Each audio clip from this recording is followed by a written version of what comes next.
Yeah, they've just been away to ACS, which is the repair arm of City Electrical Factor, and the quote I've got back I think is just for them to send it off to Megger, which I can do myself, and they want 388 quid each, so 800 quid. If you've been watching the videos, I've done what many a guy has done and put dry cells and tried to charge them because I'd forgotten there were NiCads. I now only use dry cells in these, so alkaline manganese, and I don't put any other setting on, and I don't try and recharge them. The reason being that the nickel metal hydrides are only 1.2 volts each, so you don't get as much playtime out of nickel metal hydrides, and they need charging pretty well every couple of days, whereas if you put Duracell in, they're 1.6 volts to when they start, 1.58 or something like that, so you get a lot more playtime out of them. And I've had my 1553, which is the model before these came out, which is my backup. I've been using that for weeks on one set of cells, so just replaced the cells today with some Sainsbury's cells. So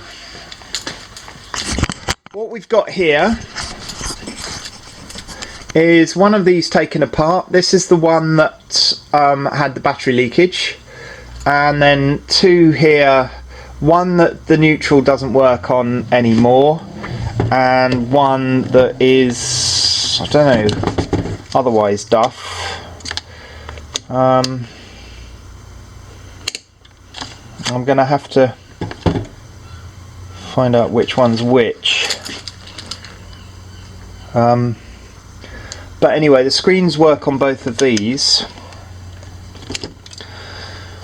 I'm not sure the screen works on this, so my idea is to swap boards around randomly until I get one that functions properly. One little tip I've had is the sockets come loose. I've had a report of this one on the last calibration fluctuating wildly. So what I've done is I've bought two of the previous model 1553s for about £250 each. One, I think they're both pretty well unmarked and very little used. The second one, which is at City Electrical at the moment, is being calibrated tomorrow on my account. Oh my god, look. Oil. My oiler is on the floor, dribbling out oil. So that's being calibrated tomorrow, and then I need to pay for it. This is actually an oiler, not a greaser, and it's gone all over the place. Okay, so right.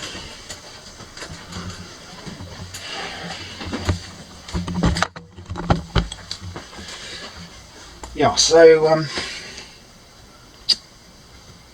I will have two of the 1553s, and if that one now works because I've pressed in the sockets, which means you just have to really push down on that. The screws for that are accessed from the back inside the battery unit. This one I was using till last week when the neutral went on it, so it now doesn't, any measurement that requires a neutral lead, blue lead, it won't do.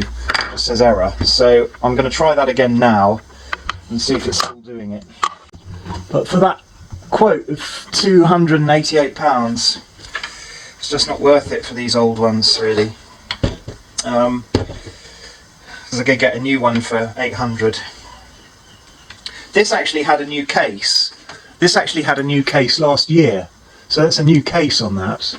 I can't remember what went wrong with it last year, but so I'm going to plug in and do a 3-lead low current test on this handy socket here and see whether it still comes up with an error.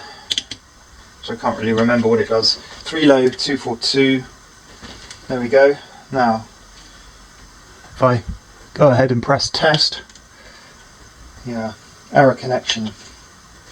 So that's the blue lead, and this happened after I dropped it. And you're supposed to be able to drop these. So this will be the next one to come apart.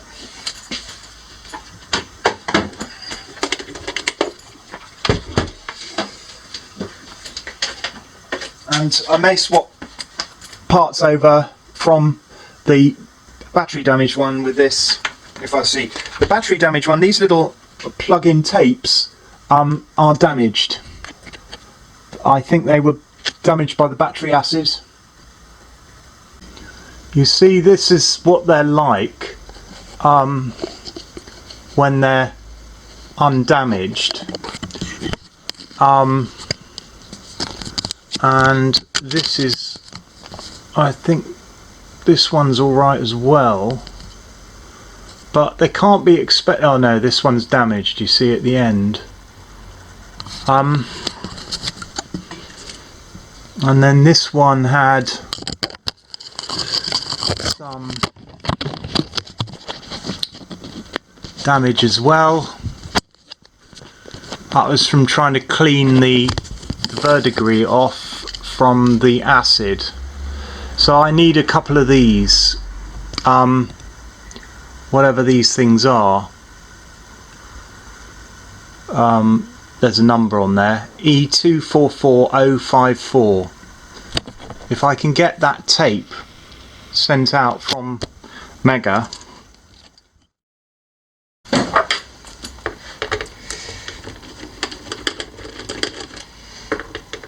so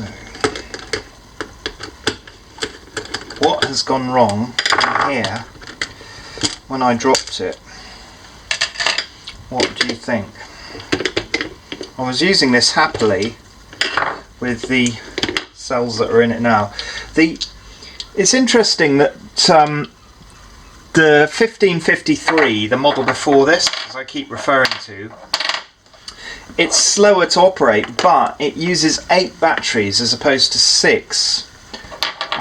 And they really have lasted a long time. So what I need to do next is, these fuses are both the same value, is I need to take out the fuses and then unscrew these. So take out these fuses.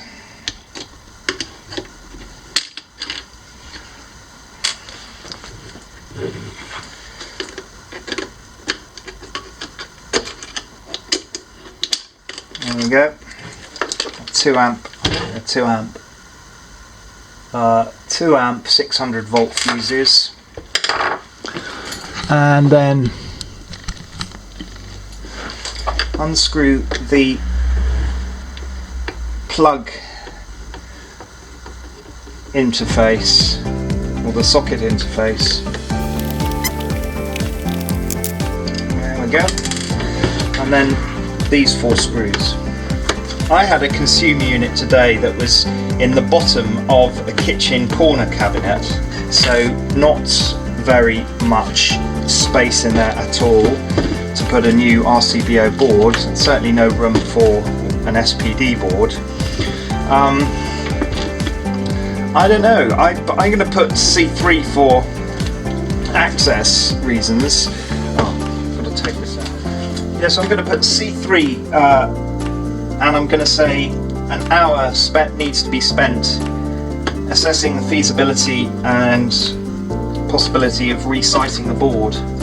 It's not by any means for the light-hearted, because the board being in the kitchen,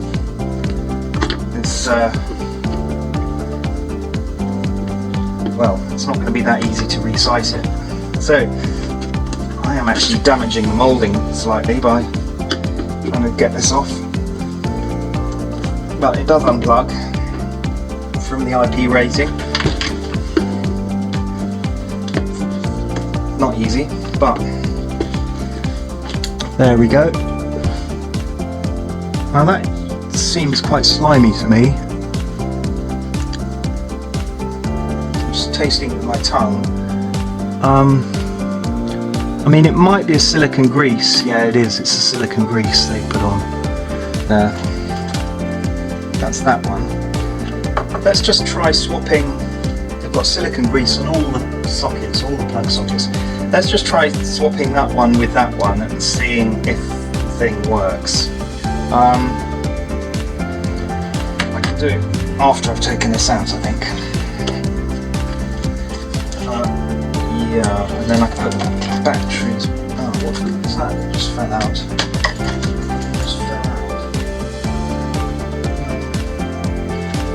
Just felt something go past me.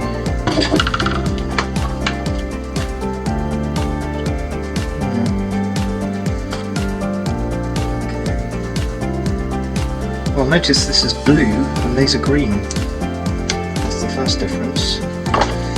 And otherwise, the componentry looks to be located in the same space, even though in a lot of instances they're different colours.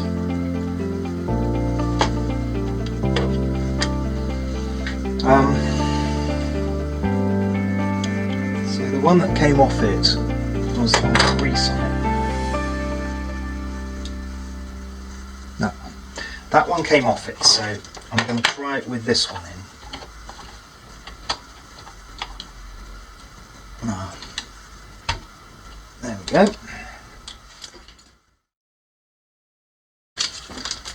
And max Z. So 3 low, 48 volts, 3 low, error connection.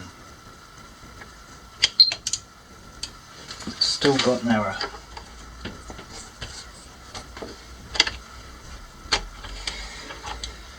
Okay, where do we go from that? Let's try swapping out the front board where the thing plugs into.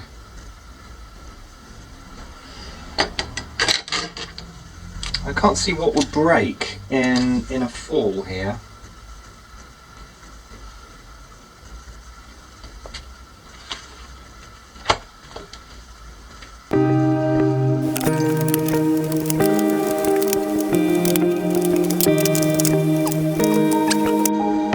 So the battery compartment plugs in with this like radio control plug. So this is the type of plug we're talking about. I've forgotten the name of them from my modelling career, but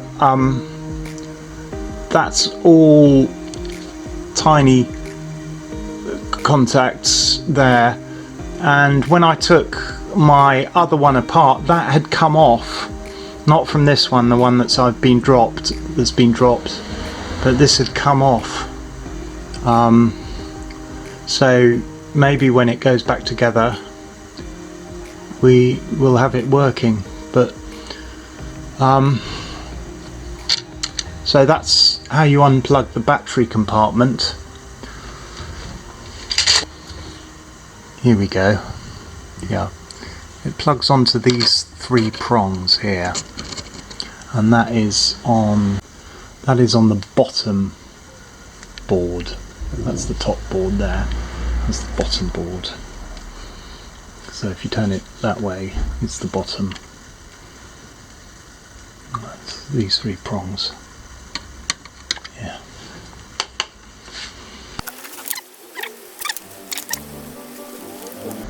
Oh, I think these are probably consumables. These tapes. That looks perfect. Right, then we unplug the top board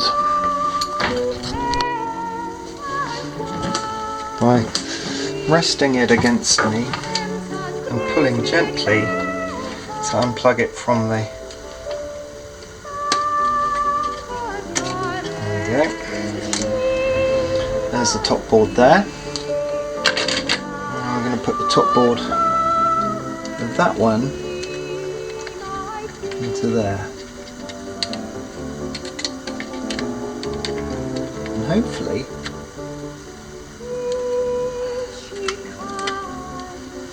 it will fit.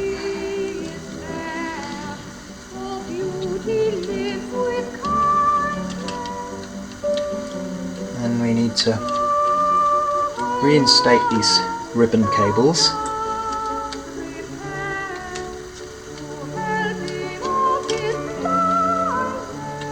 There we go. And very delicate those. And this one.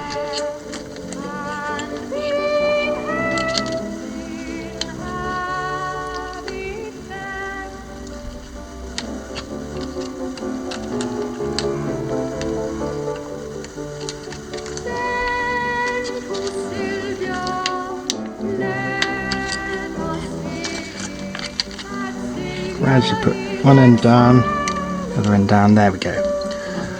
To put the battery compartment back on,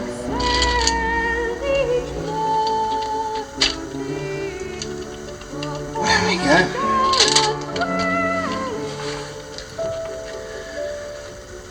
Fuses back in.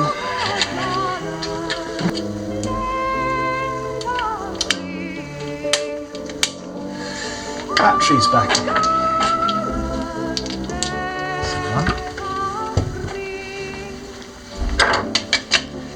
Now, if it's going to exhibit the same faults as the one from which the top board came off, if it's going to exhibit top board problems that this one had after I'd leaked the battery into it, it basically won't turn on. Basically, it won't turn on. But this does turn on. Of that battery leakage one, is functional. The old socket interface there, which I know can come loose. Green, blue. Come on. So we're now going to see if the top board works, or if it's still got an error, connection error. Next thing is batteries out, fuses out.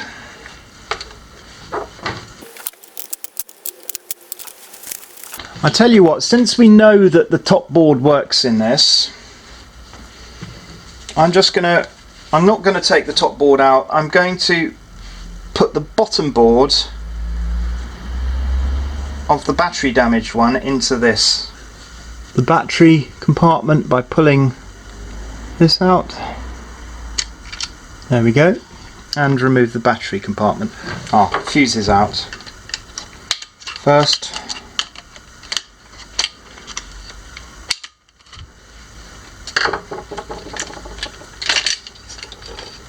Fuses out, battery compartment off.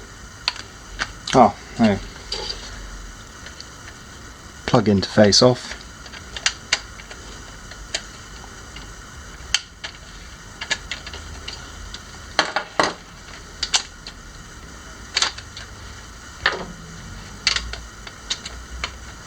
It will be good to have another backup unit.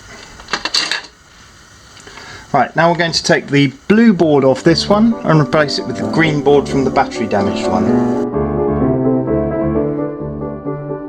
Who is Sylvia? What is she? That all our swains call Megger. The bottom blue board has come off, and the green board is going in.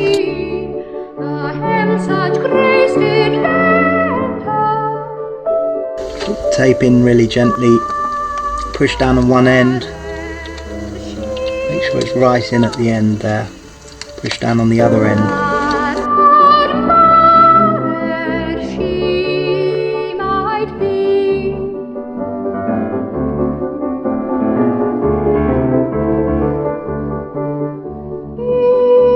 Is she kind as she is fair? For beauty lives with Now it's off. Now if the bottom board exhibits the same faults as the battery damaged whole unit, this will not turn on and I will get nothing in the display.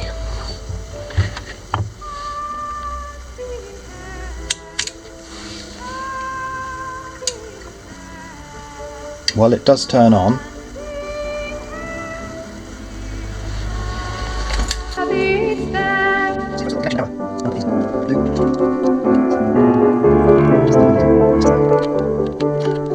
Then to Sylvia, let us sing that Sylvia is excelling. No, still got the connection error, I think. Yeah, it's not doing too much. In fact, it's not even sensing the 240 volts, is it? Now it is. Test it again.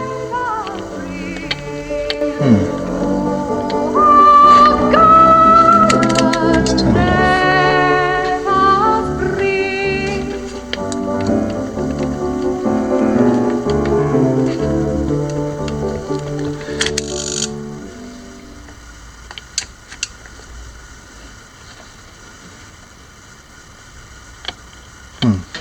Test button won't press down now for some reason.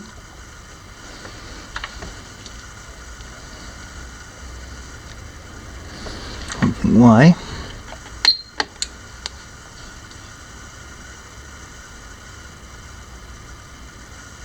Well, it looks like it's working on that side.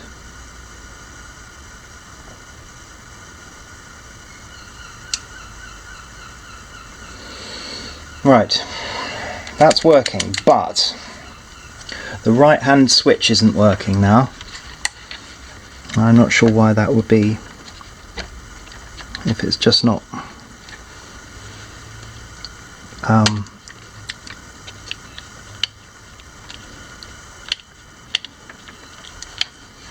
let's try it now.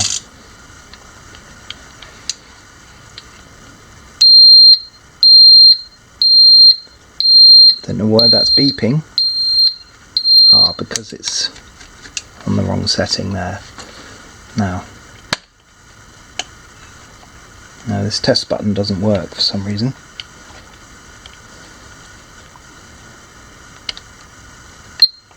Ah, now it works. Yeah, it does. When it's screwed together, it does. So now I have a working. So it seems that the battery leakage only really affected the display and switching on this one. Funnily enough, it's the blue boards, the more modern, superior of the arrangement, that are not working. So I'm going to put the new case back on here that I got last year, which was this one, and I'm not going to bother swapping out the display for the old battery damaged display to see if the battery damaged display works. But what I will do is put the blue boards back into this one and see what happens there. The problem is, though, I need more of these, and they're going to charge me a fortune for them. I can see that happening.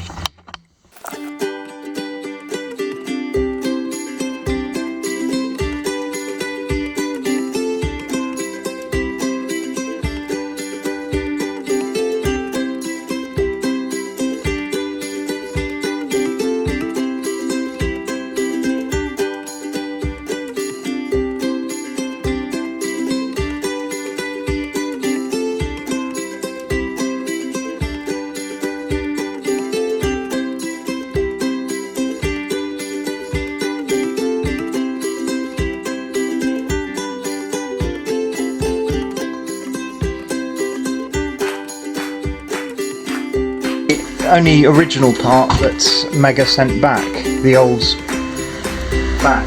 They replaced the whole new, it had a whole new case, new front, everything, and that was, I believe that was about 350, 380 quid. That was last year. So now, this should, if it exhibits the fault with the battery damaged unit, that the two boards I've replaced, if it exhibits the same problem, it won't even turn on, but it does turn on.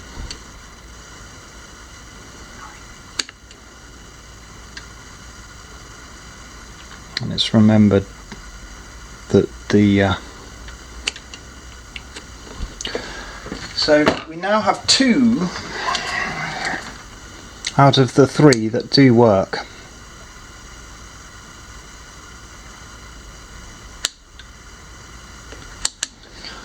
Which I'm mighty pleased about, because that saved me £800, but for the price of a unit. Now I'll put this one back together again. I'll put this one back together again and wait for the ribbons to turn up, and then we'll put new ribbons on it and see if we can get it working. But my thoughts are that the actual display on this one is damaged, sadly, because this was my most recent unit. This was the most up-to-date one that I had. So, top board. This equipment is rejected. See over leaf. Alpha Electronics, Southern Limited. Battery leakage. 6th 19. So most of it was alright though. So this is the bottom. You can tell because it's got the 3-prong plug unit for the power. So that plugs in like that.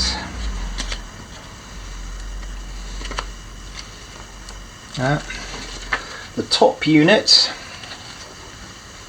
with all these blue things on plugs in nicely, like doesn't actually fit into the green one. Yeah, there we go. Plugs into there. Then the ribbons will go on there, the new ribbons, and then this to plug into the bottom unit.